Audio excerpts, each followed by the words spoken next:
ప్రాణం పోసిందంటూ గుంటూరులో మహిళ బ్రెయిన్ డెడ్ అన్నటువంటి వార్తని ఇక్కడ హైలైట్ చేశారు. లేకపోతే సిపిఎస్ ఉద్యోగులకు సర్కార్ బొనాంజా 2300 కోట్ల మ్యాచింగ్ గ్రాంట్ బకాయిలు విడుదల, ఒకేసారి మొత్తం విడుదలపై ఉద్యోగుల హర్షం. గత 5 ఏళ్లు సిపిఎస్ ఉద్యోగులు జగన్ సర్కార్ రాచి రంపాన పెడితే కూటమి సర్కార్ వారిని హక్కును చేర్చుకుంది. ఒకేసారి సిపిఎస్ ఉద్యోగుల ఫ్రాన్ ఖాతాలకు ప్రభుత్వ మ్యాచింగ్ గ్రాంట్ బకాయిలు 2300 కోట్లు జల్లి చేసింది. గత ప్రభుత్వం బకాయి పెట్టిన 5 నెలల సొమ్ముతో పాటు కూటమి సర్కార్ వచ్చిన తర్వాత 9 నెలల మ్యాచింగ్ గ్రాంట్ ఒకేసారి చెల్లించింది.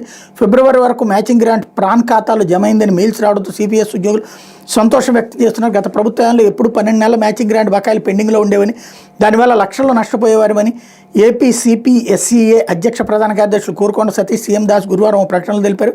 గడిచిన 18 ఏళ్లలో 0 నెలల మ్యాచింగ్ గ్రాంట్ ఉండటం చాలా అరుదంటూ ఇందుకు సహకరించిన ఏపీజేఏసీ సీఎం చంద్రబాబు 4 లక్షల సిపిఎస్ ఉద్యోగుల తరపున ధన్యవాదాలు తెలియజేస్తున్నామన్నారు.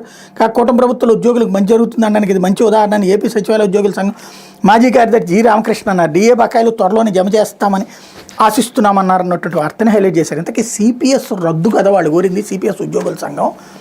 ఇవన్నీ కామన్గా జరిగిపోయి ముందు కడతారా వెనక్కి కడతారా అన్నట్టు. మరి ఆ విషయంలో అప్పుడు జగన్ ప్రభుత్వానికి వ్యతిరేకంగా పెద్ద ఎత్తున పోరాడారు కదా. జీపీఎస్ ఇస్తే కూడా, గ్యారంటీ పెన్షన్ స్కీమ్ ఇస్తే కూడా వద్దని, మాకు ఓల్డ్ పెన్షన్ స్కీమ్ కావాలి ఓపీఎస్ అని.